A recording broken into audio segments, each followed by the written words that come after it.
नमस्कार, स्वागत है आप सभी का 18 आवर्स स्वदेश पर। मैं हूं आपके साथ सौमित्र बुद्धकर। आप देख रहे हैं मार्केट्स पर हमारी खास पेशकश, कल की तैयारी। आइए बताते हैं आपको क्या खास लेकर आए हैं आज हम शो में आपके लिए। सबसे पहले तो जाहिर तौर पर फोकस होगा हमारा बाजारों पर ही। काफ़ी ज़्यादा उतार चढ़ाव हमने बाजार में आज देखा। वॉलेटिलिटी काफ़ी ज़्यादा थी, पहले पॉजिटिव, उसके बाद नेगेटिव, उसके बाद फिर पॉजिटिव जोन में बाजार जाते हुए दिखा। इस वॉलेटिलिटी का क्या मतलब है, कैसे आपको ट्रेड करना चाहिए, समझेंगे अपने एक्सपर्ट से हम। इसके अलावा कच्चा तेल भी है फोकस में। लगातार यहाँ पर भी ग्लोबल जियोपॉलिटिकल टेंशन की वजह से उतार चढ़ाव देखने को मिल रहा है। यहाँ पर क्या करना चाहिए और क्या राय बन रही है, एक्सपर्ट से ओपिनियन लेंगे।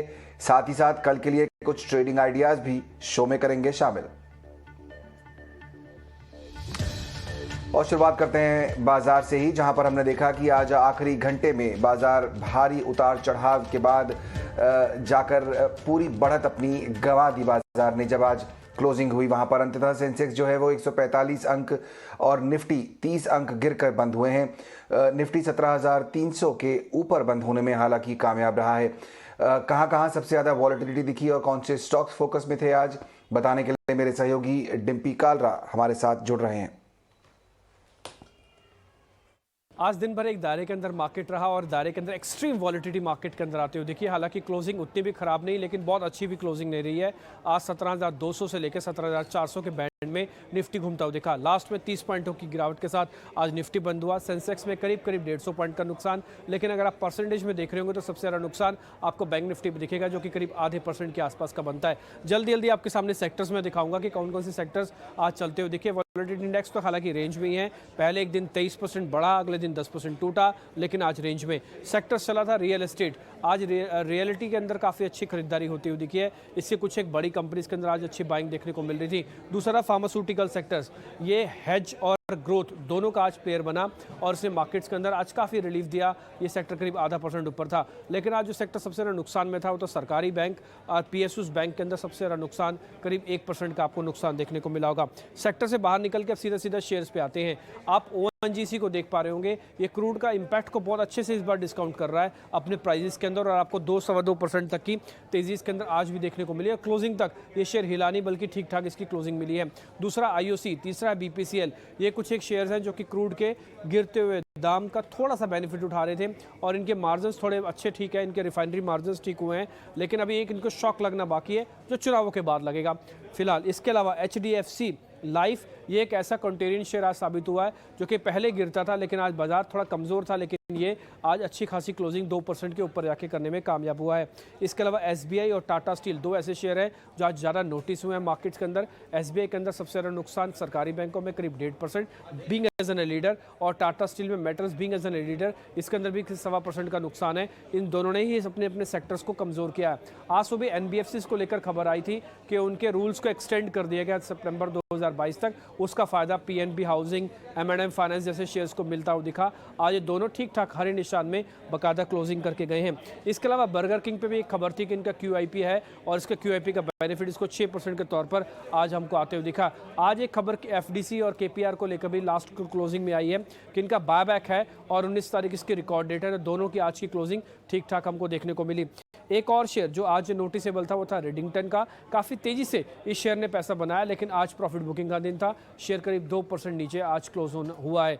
आज एक लिस्टिंग भी हुई वेदांत फैशन की, और आज लिस्टिंग पे करीब 8% ऊपर खुला था और क्लोजिंग भी करीब 8% की हुई है। यानी कि आज नो चेंज, जैसे ही ओपन हुआ उतने ही प्रीमियम के साथ आज ही क्लोज भी हुआ। फिलहाल बाजार से इतना ही। बिल्कुल, तो काफी उतार चढ़ाव भरा माहौल आज देखने को मिला बाजार में। हमने कुछ एक्सपर्ट से भी बात की। इनक्रेड AMC के CIO और CEO मृणाल सिंह ने हमसे खास बातचीत में कहा है कि बाजार में जो उतार चढ़ाव चल रहा है उसमें आपको लंबी अवधि में निवेश के मौके ढूंढने चाहिए। एक लॉन्ग टर्म एलोकेशन के लिए एक बहुत अच्छा मौका होता है। पर्टिकुलरली मैंने देखा है मार्केट जब भी 2% से ज्यादा मूवमेंट लेते हैं किसी एक ट्रेडिंग सेशन में, वो एक इंटरेस्टिंग टाइम होता है, क्योंकि 2% का मतलब है कुछ स्टॉक 5-7% भी ऊपर नीचे हो गए होंगे, तो उसमें इंटरेस्टिंग प्राइसेस मिलते हैं। और पर्टिकुलरली ऐसे मार्केट में जहाँ पे मेरे ख्याल से वॉलेटिलिटी बनी रहेगी, इंक्रीमेंटल एलोकेशन ऐसे बिजनेसेस में जिनका ग्रोथ का रुख अगले 3-5 साल के लिए अच्छा है, एलोकेशन बढ़ाया जा सकता है।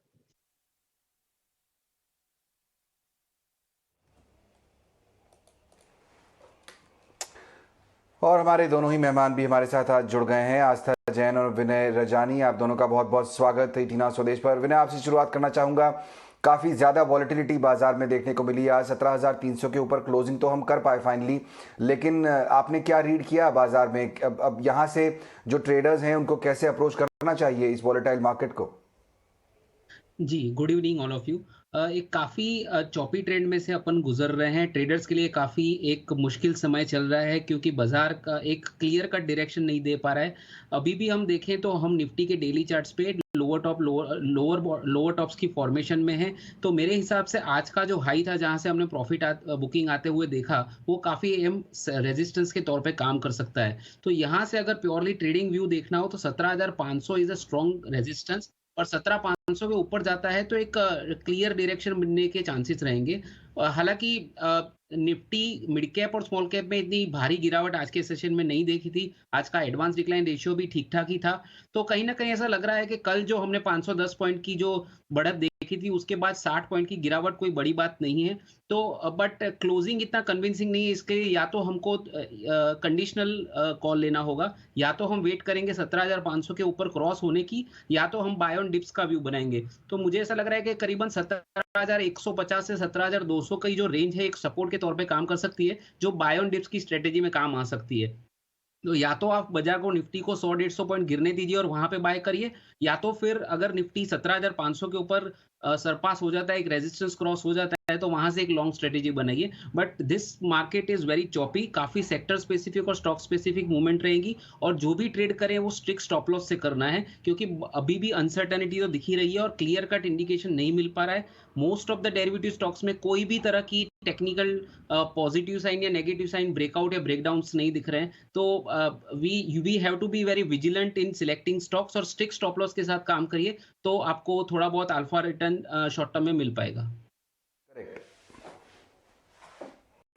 करेक्ट। तो स्टॉप लॉसेस की बहुत सख्त तरीके से यहाँ पर पालन करना है, जैसा कि विनय भी बता रहे हैं। बाजार काफ़ी वॉलेटाइल है, 17,500 के ऊपर जाकर कुछ लॉन्ग्स बन सकते हैं, या फिर अगर आपको खरीदारी करनी है तो बाइंग ऑन डिप्स करीब 100-150 पॉइंट और गिरने दीजिए, वहां पर अपॉर्चुनिटी मिल सकती है शायद कुछ खरीदारी की।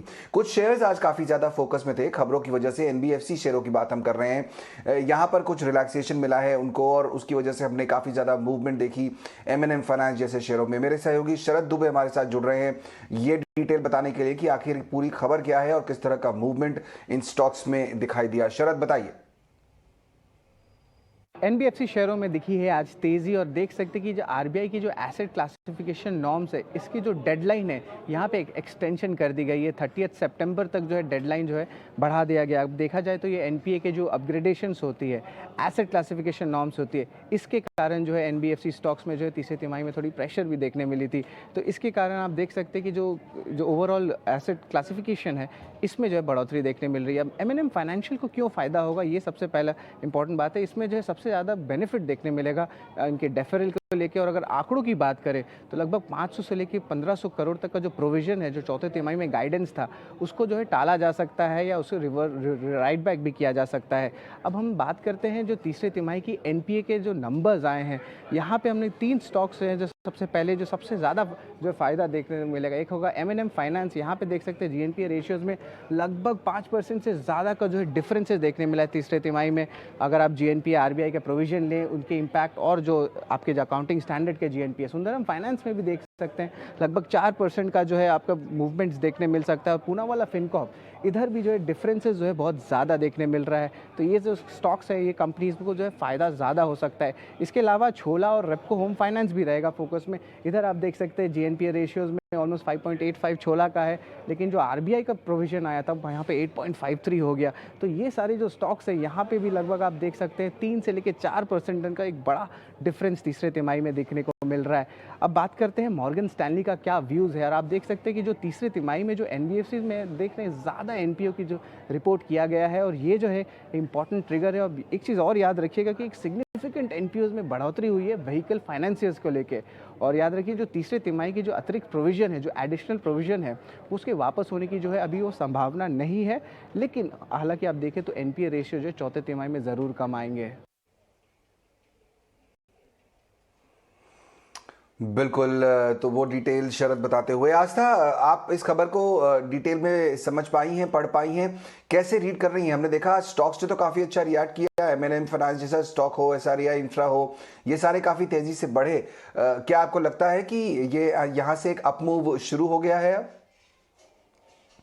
Good evening.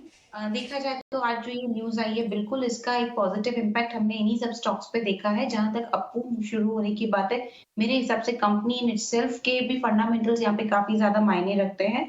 और उसी कड़ी की अगर मैं बात करूँ तो उसमें अभी एचडीएफसी लिमिटेड मुझे ऐसा लगता है कि फंडामेंटली काफी स्ट्रॉन्ग काउंटर है ये। तो अगर इस न्यूज के वजह से किसी को खरीदारी करनी है तो एचडीएफसी लिमिटेड मुझे बढ़िया काउंटर लगता है। वहां पे मैं खरीदारी करने की सलाह दूंगी 2370 के आसपास का, जहां तक मुझे ध्यान है कि क्लोज था। तो इसमें अगर खरीदारी की जाएगी तो बेटर रहेगा। 2450 से 2500 के लक्ष्य के लिए मैं एचडीएफसी लिमिटेड को खरीदारी करने की सलाह दूंगी इस न्यूज के चलते।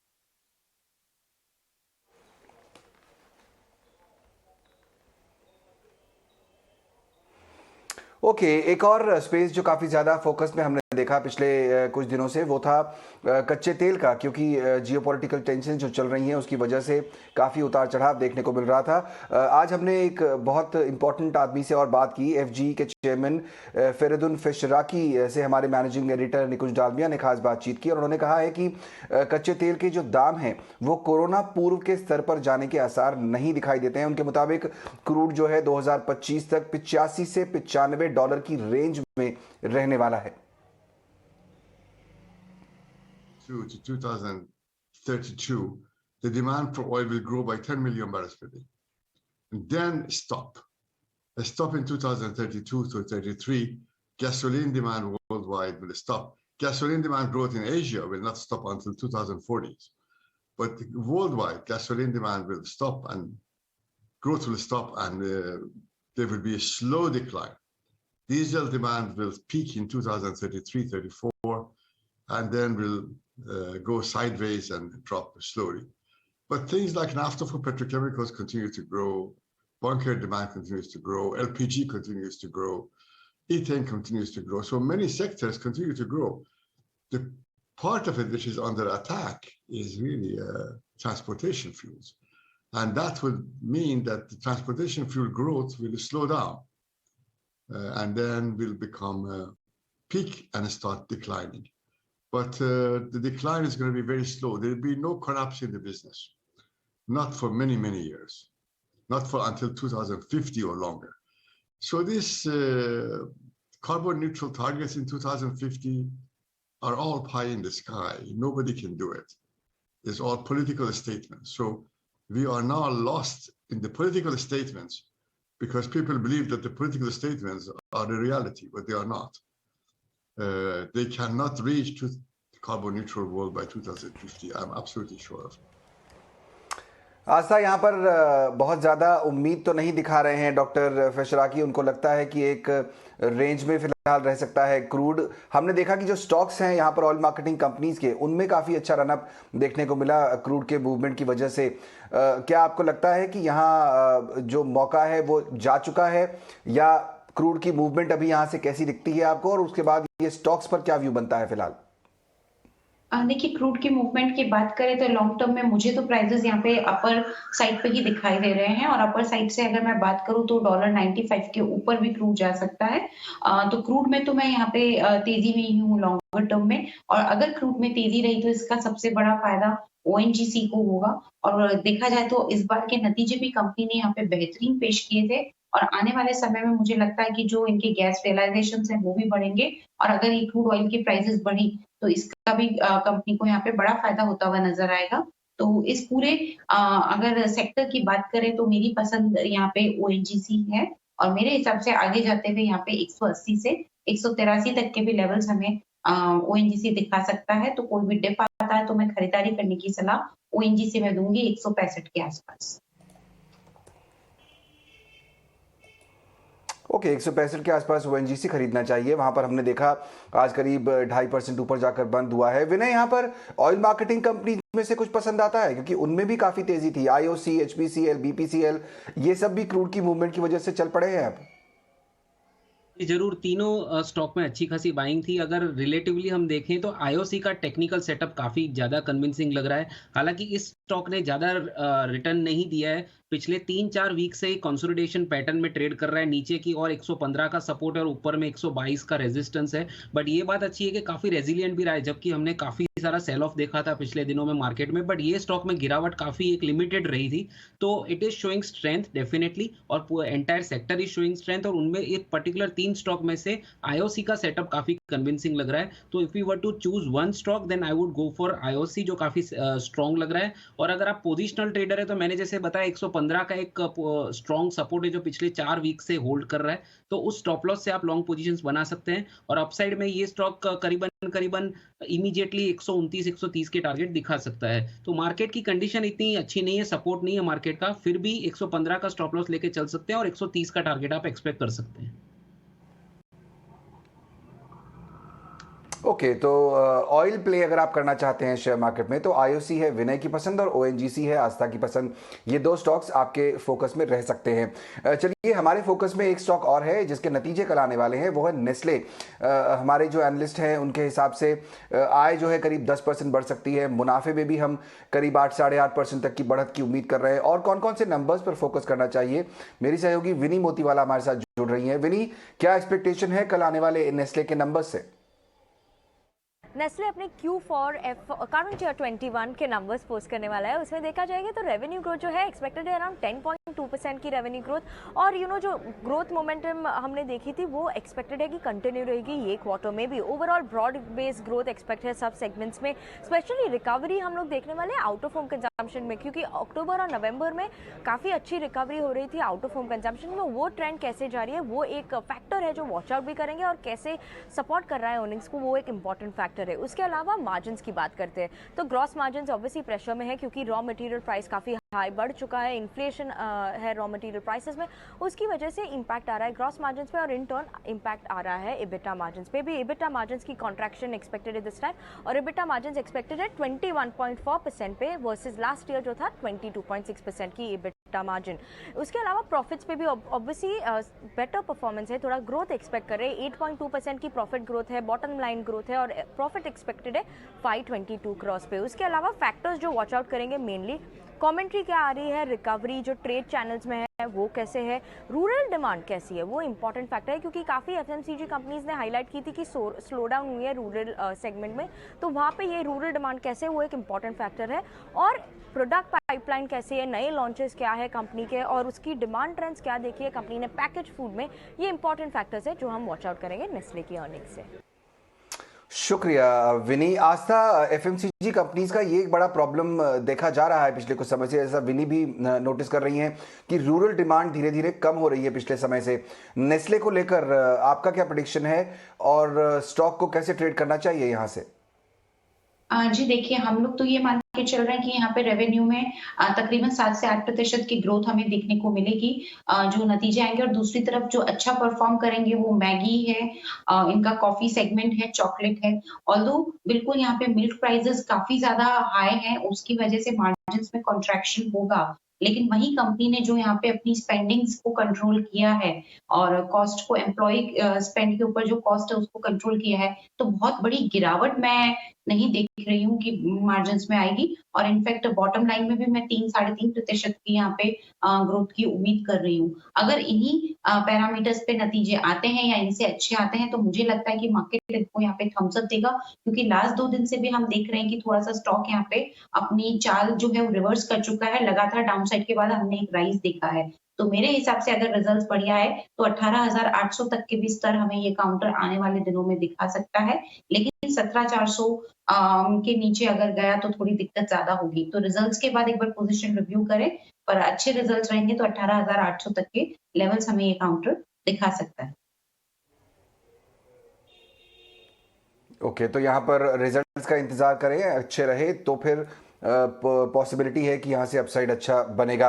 विनय, एक स्टॉक पर मैं फोकस करना चाहूँगा, वो है रिलायंस इंडस्ट्रीज़ का। हमने देखा बाजार के साथ ही चलते चलते ये स्टॉक जो है फिलहाल 2400 के ऊपर निकल गया है। हालांकि हल्का दबाव इसमें आज देखने को जरूर मिला, लेकिन कई लोग यहाँ पर अब 2500 या उसके ऊपर के टारगेट्स दे रहे हैं। आपने रीड किए हैं रिलायंस के चार्ट्स, आपको लगता है कि ये एक लॉन्गर अप ट्रेंड में है फिलहाल?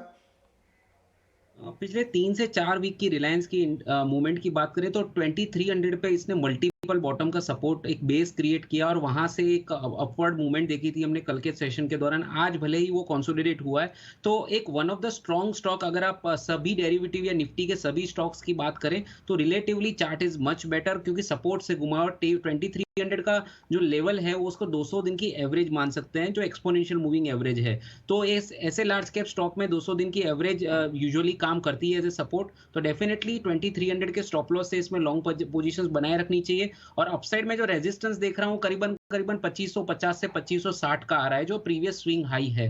तो यस, डेफिनेटली अगर मार्केट ने थोड़ा बहुत सपोर्ट दिया तो रिलायंस 2550 से 2560 के नेक्स्ट रेजिस्टेंस तक जा सकता है। करेक्ट, तो थोड़े से सपोर्ट की जरूरत है। 2550 तक के लेवल्स यहां पर रिलायंस इंडस्ट्रीज में देखने को मिल सकते हैं। चलिए, हमारे मेहमानों से ये जानने का वक्त आ गया है कि कौन से आइडियाज वो लेकर आए हैं आज शो में अपने साथ। वक्त हो गया है वीआईपी शेयर्स का।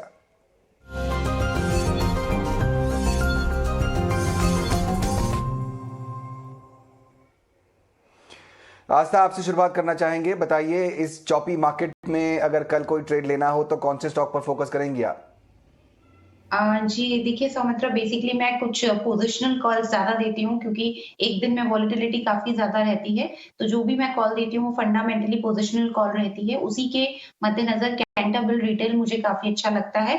मेरे हिसाब से अगर डिप आता है कल के सेशन में तो बढ़िया खरीदारी के मौके होंगे, क्योंकि लॉन्ग टर्म प्रोस्पेक्ट काफी ज्यादा स्ट्रॉन्ग है और यहाँ जो मैनेजमेंट है उन्होंने जो रेवेन्यू गाइडेंस दी है वो काफी बेहतरीन है। तो मुझे लगता है लॉन्ग टर्म में भी ये स्टॉक बढ़िया परफॉर्म करता हुआ नजर आएगा। इसमें डिप्स आते हैं 890 880 के आसपास, तो खरीदारी करनी चाहिए। और फिर टारगेट इसमें जो पहले रहेंगे वो 1010 के रहेंगे और उसके ऊपर हमें 1100 तक के भी लॉन्ग टर्म लेवल्स ये काउंटर दिखा सकता है। तो कैंटर बिल्ड रिटेल मेरी तरफ से पोजिशनल कॉल के तौर पे दिया जा रहा है। Correct, positional call. यहां पर थोड़े डिप का इंतजार कीजिए। 880 890 जैसा बता रही हैं आस्था, वहां से आप जब खरीदारी करेंगे तो लॉन्ग रन में 1100 तक के टारगेट मिल सकते हैं कैंटेबल रिटेल में। विनय, आपकी बारी। 1 मिनट का समय, कौन से स्टॉक पर आप फोकस करेंगे? जी, मेरी तरफ से 2 ट्रेडिंग पिक्स रहेंगी। फर्स्ट है ब्लू स्टार, एक कंज्यूमर ड्यूरेबल स्टॉक है और आज इस स्टॉक ने ऑल टाइम हाई बनाया और जबरदस्त वॉल्यूम राइज भी हुआ है। 1080 का इसका ट्रिपल टॉप का फॉर्मेशन था जो उसने रेजिस्टेंस क्रॉस कर दिया है, तो क्लोजिंग काफी स्ट्रॉन्ग रहा है। तो 1107 के करीबन ब्लू स्टार लिमिटेड आप ले सकते हैं। 1085 का ट्रेडिंग स्टॉप लॉस रख सकते हो और अपसाइड में 1145 का टारगेट आप शॉर्ट टर्म में एक्सपेक्ट कर सकते हैं। सेकंड पिक है मेरी केमिकल एंड फर्टिलाइजर स्पेस में से है GSFC। आज ये स्टॉक मोर देन 5% बढ़ा है और अच्छी खासी रेजिलिएंट मूव दिखाया है। पिछले जो 4 से 5 वीक का जो कंसोलिडेशन था उसमें से ब्रेकआउट आते हुए दिख रहा है। तो GSFC में आप 134 पे बाय कीजिए, 130 का एक ट्रेडिंग स्टॉप लॉस लगाइए और अपसाइड में 141 का टारगेट रखिए। जो दोनों ट्रेडिंग पिक है उसका जो टाइम फ्रेम है वो 2 से 4 सेशन का होना चाहिए। 2 से 4 सेशन के लिए ब्लू स्टार और GSFC, ये 2 स्टॉक हैं जिस पर आप फोकस कर सकते हैं। ये आइडियाज हैं विनय की तरफ से। बहुत बहुत शुक्रिया विनय और आस्था, आज समय निकालकर शो में शामिल होने के लिए। चलिए, वक्त हो गया है आप सभी से भी विदा लेने का। पूरी टीम को दीजिए इजाजत, लेकिन आप कहीं मत जाइए। ब्रेक के बाद लेकर आ रहे हैं आपके लिए कंज्यूमर स्किंग।